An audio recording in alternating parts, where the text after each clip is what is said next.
एक नगर में बहुत ही अमीर सेठ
उनके बेटे शहर से वापस आ जाते हैं। दोनों ने ही अपने व्यापार की अच्छी शिक्षा ली थी। सेठ ने उनका बड़ा आवभगत करा, सब मेहमानों को बुलाया और भोज भी रखा। सब मेहमानों के चले जाने के बाद सेठ अपने दोनों बेटों को बुलाता है और चाबी उनके हाथ में दे देता है। हर बाप की इच्छा होती है कि वो अपना व्यापार अपने बेटों को सौंप दे, और आज ये मेरी इच्छा प्रभु श्री राम की कृपा से पूरी हो गई। मेरे बच्चों, दिल लगाकर व्यापार करना। मैं और तेरी माँ थोड़े दिनों के लिए राम की भक्ति में लीन होना चाहते हैं। ठीक है पिताजी, जैसी आपकी इच्छा। अगले दिन सुबह सवेरे ही सेठ और उसकी पत्नी ट्रेन की यात्रा पर चले जाते हैं और दोनों बेटे व्यापार संभालने लगते हैं। मुझे नहीं पता था कि हमारे पिता इतने अमीर हैं। अरे जरा बही खाता तो देखो। सही बात है, पिताजी ने तो बहुत सारे पैसे जमा किए हुए हैं। मेरे दिमाग में एक आइडिया आया है। हम पिछले 3 सालों से पढ़ाई कर रहे हैं। हम इतनी पढ़ाई किए कि कभी अपने लिए समय नहीं निकाल पाए। अब माँ पिताजी भी घर पर नहीं हैं। क्यों ना हम भी थोड़ा दिन ऐसो आराम की जिंदगी जिए, घूमे फिरें, खाएं पिएं। इतना पैसा है, जो खर्च करेंगे वो हम बाद में भी कमा लेंगे। हाँ, पिताजी कम से कम 3 महीने बाद वापस आएंगे। 1 महीना तो हम भी जमकर मस्ती करेंगे। और उधर सेठ उर्मिला के साथ रामेश्वरम में पहुंच जाता है। मेरी परसों की इच्छा पूरी हो गई। दिल तो कह रहा है कि यहीं पर कुटिया बनाकर हमेशा के लिए यहीं रह जाऊं। ऐसा लग रहा है कि साक्षात श्री राम यहाँ पर घूम रहे हैं। उधर सेठ के बेटे जुआ खेलने लगते हैं और 1 महीने के भीतर ही अपने पिता की सारी जमा पूंजी जुए में हार जाते हैं। ये हमसे क्या हो गया? अब माँ पिताजी आएंगे तो हम उन्हें क्या कहेंगे? मुझे तो लगता है हमें भाग जाना चाहिए। और अपना बचा खुचा सामान लेकर वहां से भाग जाते हैं। घर का नया मालिक घर में आकर रहने लगता है। जब सेठ और उसकी पत्नी घर वापस लौटते हैं तो अनजान लोगों को अपने घर में देखकर हैरान हो जाते हैं। भैया, ये मकान मैंने किसी से खरीदा है। मैं ये नहीं जानता कि कैलाश और केसर कौन है। उर्मिला, तुम यहीं रुको, मैं कारोबार के स्थान पर जाकर देखता हूँ। तभी वहाँ एक पड़ोसी आ जाती है और सेठ किशन लाल से कहने लगती है। कहीं जाने की जरूरत नहीं है किशन लाल भैया। तुम्हारे दोनों बच्चे नालायक निकले और यहाँ से भाग गए हैं भैया। अब तुम दोनों क्या करोगे? किशन लाल और उर्मिला अपना सर पकड़कर जमीन पर बैठ जाते हैं। जब वो यहाँ से गए थे तो राजा थे, जब लौट कर आए तो रंक थे। उन्हें समझ में ही नहीं आ रहा था कि ये सब क्या हो गया। फिर वो शहर के बाहर सड़क पर एक झोपड़ी बनाकर उसमें रहने लगते हैं। झोपड़ी तो हमने बना ली है उर्मिला, लेकिन कुछ कमी रह गई है।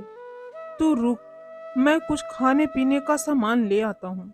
मुझे अपनी औलाद से ऐसी उम्मीद बिल्कुल नहीं थी। किशन लाल को रोता हुआ देखकर उर्मिला भी रोने लगती है। फिर किशन लाल बाजार जाता है, वहां से खाने पीने का सामान खरीदता है। तभी उसे भगवान श्री राम की एक मूर्ति दिखाई देती है।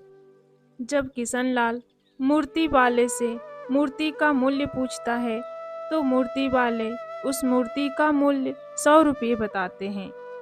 किशन लाल जेब में हाथ डालता है, तो कुछ सिक्के उसके जेब में पड़े हुए थे। तभी वहां एक सेठ गुजर रहा था। उसके पास काफी सामान था। वो सामान के साथ परेशान हो रहा था कि तभी किशन लाल उसके पास जाता है। अगर आप मुझे पैसे देंगे तो मैं आपका ये सामान आपके स्थान तक छोड़ सकता हूँ। अरे मैं भी किसी को ढूंढ रहा था, 100 रुपये दूंगा। हाँ हाँ, मुझे मंजूर है।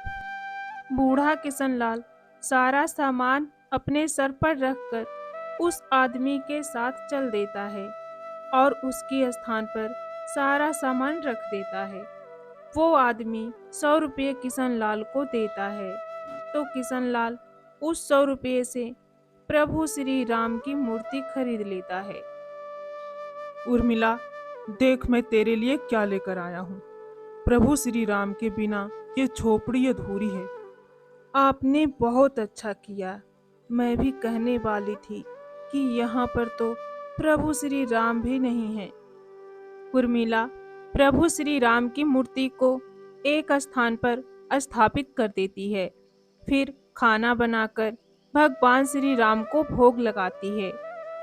हे भगवान, बस तेरे सामने यही प्रार्थना है कि कभी किसी के आगे हाथ ना फैलाना पड़े। तू जितना दे, हम उसी में खुश रहें। अगले दिन किशन लाल एक ईंट के भट्ठे पर जाता है और वहां पर काम करने लगता है। बूढ़ी हड्डियों में इतनी जान नहीं थी, लेकिन फिर भी किशन लाल बहुत सारी ईंटें सर पर रखकर उन्हें सही तरीके से लगाने का काम करने लगा। सुनो किशन लाल, ये 500 ईंटें हैं। इन्हें वहां कोने में लगाना है। शाम तक एक काम कर देना, कल ये सारी जाएंगी। ठीक है मालिक, हो जाएगा। किशन लाल पूरा दिन लगाकर वो 500 ईंटें उठाकर अच्छी तरीके से लगा देता है। लेकिन इतना काम करने के बाद किशन लाल को तेज बुखार चढ़ जाता है। वो ठंड से कांपने लगता है। बड़ी मुश्किल से वो किसी तरह घर पहुंचता है। हे भगवान, आपको तो बहुत तेज बुखार हुआ है। एक ऐसे दिन आ गए हैं, 1000 लोगों को पैसे देते थे, आज खुद मजदूर बनकर रह गए हैं। उर्मिला प्रभु श्री राम के चरणों में गिर जाती है और कहने लगती है, हे भगवान, मुझ गरीब पर रहम करो। ये बीमार पड़े हैं, घर में खाने के लिए सिर्फ शाम का ही खाना है। अब क्या होगा, हमें कौन संभालेगा। तभी दरवाजे पर एक साधु आते हैं। इस गरीब को खाने के लिए कुछ मिलेगा? आओ बाबा, अंदर आ जाओ। रूखा सूखा जो भी है आप भी ग्रहण करो। लगता है तुम्हारे पति बीमार हैं। हाँ बाबा, क्या बोले, पता नहीं था कि बुढ़ापे में ये दिन देखना पड़ेगा। इन्होंने तो सारी जिंदगी लोगों का भला किया है, कभी बुरा नहीं सोचा किसी का। फिर पता नहीं ना जाने क्या हो गया और हमारा सब कुछ चला गया। अब तो बस हम हैं और प्रभु श्री राम हैं। जब तुम्हारे प्रभु श्री राम हैं, तो तुम्हारे पास से कुछ भी नहीं गया। तुम अपने पति के लिए भी खाना ले आओ, ये भी मेरे साथ खा लेंगे। आप खाइए ना बाबा, हम लोग बाद में खा लेंगे, पहले अतिथि। साधु जिद करने लगता है कि नहीं, वो अपने पति का भी खाना ले आए। तब उर्मिला साधु से कहती है कि जो भी घर में खाना था वो बस यही था। तभी वो साधु खड़े हो जाते हैं और भगवान श्री राम के रूप में आ जाते हैं। तुम दोनों की भक्ति से मैं बहुत खुश हूँ। आज के समय में भी इतना विश्वास, वो भी इतने हालात बदलने के बाद भी। मैं तुम जैसे भक्त पाकर धन्य हो गया। उधर किशनलाल और उर्मिला भगवान को अपने सामने साक्षात देखकर उनके चरणों में गिर जाते हैं। उठो, तुम्हारी भक्ति से खुश होकर मैं तुम्हें तुम्हारा सब कुछ वापस करता हूँ। हे प्रभु, आपने हमें अपने चरणों में जगह दी, हमारे लिए तो यही बहुत है। बस हमें अपने चरणों में इसी तरह जगह दिए रखना प्रभु। तभी प्रभु श्री राम अंतर ध्यान हो जाते हैं। किशनलाल फिर से अमीर आदमी बन जाता है, उसके बच्चे भी वापस आ जाते हैं और अपनी गलती के लिए क्षमा मांगते हैं और पिता से काम सीखकर उनके साथ काम करने लगते हैं। तो दोस्तों, कैसी लगी आपको ये कहानी? अगर कहानी अच्छी लगी हो तो वीडियो को लाइक कीजिए, शेयर कीजिए और अभी तक आपने हमारे चैनल को सब्सक्राइब नहीं किया है तो सब्सक्राइब जरूर कर लीजिए और कमेंट बॉक्स में जय श्री राम जरूर लिखिए। धन्यवाद।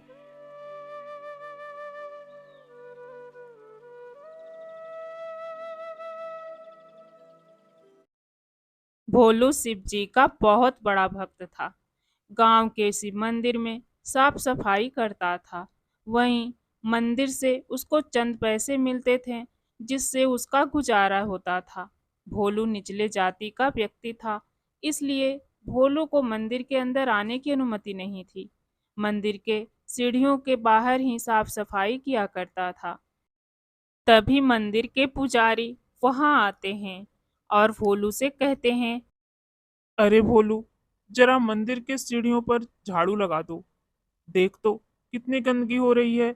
और ध्यान रहे, तेरे पैर मंदिर के दहलीज के अंदर ना पड़े, वरना भगवान शिव हमसे नाराज हो जाएंगे।